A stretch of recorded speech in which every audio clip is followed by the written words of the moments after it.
Well, friends, I am happier than a puppy with two Peters right now. Stay tuned, I'm gonna show you why. So I'm standing here at my Quincy compressor that is the master machine in this here compressor network. And I have it shut off right now and in local mode so that it won't run, so it won't be so loud in here. But so what we did today is this machine actually sits in a room by itself. These other two machines right here are way over there in a whole separate area of the building. Now, many moons ago, when I originally set this network up, I set it up to talk wirelessly to the other two machines. Those wireless modules lasted, I don't know, a while, I'll put it that way. They lasted a good long time, but then one of them finally failed, and rather than just replacing the wireless module, the customer was like, well, hey, can we go with a wired option, just because those wireless modules would sometimes, if a big truck drove in between where the two antennas were or something like that, you would lose comms sometimes. And so they just wanted to go with a wired option. So I was like, yeah, sure, we can do that. So what we did here, we opened this fella up, make sure to maintain my distance though, because it's on right now. There's power in here. So I'm gonna stay back and try to just point and not touch anything. So what we put in here, you see my red light right here? So this guy right back here is a CAN to Ethernet gateway or bridge. So what it's doing is, on the back of our Quincy controller right here, we have our CAN that runs out for networking, but instead of hooking directly to another compressor, it hooks, let me get my pointer out, it hooks right here into our Ethernet bridge. And then you can see this blue Ethernet cable right here runs out and plugs into the customer's existing intranet. And I have an identical setup inside my very first compressor number 2 here, over in the other building. And then of course I had to program those gateways to be able to talk to each other. But now, as you can see, I am standing at this compressor, which is in the room all by itself, and I can see what my other two compressors are doing right now.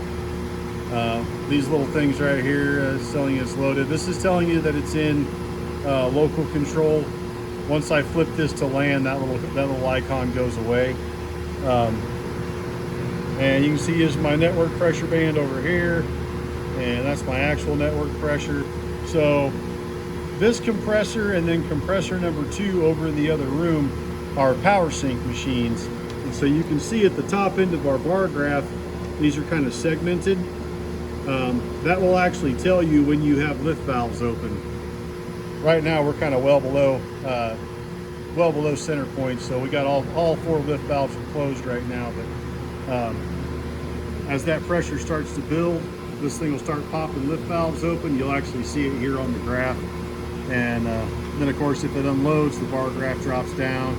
And then when it goes into standby, that bar graph is, well, it just looks like this, but without the finger icon. So anyway, I'm not gonna lie, it was a little bit of an all-day battle to get those gateways configured properly. And I had to do a lot of other testing and stuff just to confirm that my Ethernet connection between the two was good. It was kind of crazy. I jumped on here with my laptop. Here, I'll show you guys here. So what I did to confirm that my connection to the other gateway was good, because for the longest time these two guys were not talking. So what I ended up having to do was I unplugged this blue Ethernet cable here and I plugged it into my laptop, and then I set my laptop up to have the same IP address as this bridge here, and then I pinged the other gateway. and when I pinged it, it responded. And I said, okay, my physical hardware between the two gateways is good. This is a configuration issue. And we got her figured out from there. I'll tell you what though, what made it kind of nice was I could configure this gateway because I couldn't get on the network. I don't have an unmanaged switch or anything to plug in there, and there's nothing really close by me where I can get on the network here. So what I was doing is I would plug directly into the Ethernet port of my bridge, do a configuration, and then plug into the Ethernet cable to get the other bridge to push the same configuration. And like I said, it took a few tries, not gonna lie. I'm not an IXXAT CAN bridge expert by any means, but by golly, we got her figured out and now she works. So as my daddy used to say, I'm happier than a puppy with two Peters right now. So anyway, I'm gonna go ahead and put this big guy back under network control, and I'm gonna go home. So y'all have a good weekend. I'm sure I'll be poking around on LinkedIn this weekend, making fun of somebody or something. So anywho, that's what I got, friends. I do have this configuration saved now. So if you have a Quincy or Atlas Copco controller like this and you need to do a setup like this, I can definitely help you out. The config file is saved. I'll ship it right to you if you want it.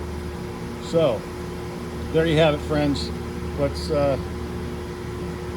go here. We're gonna put this bad boy under land.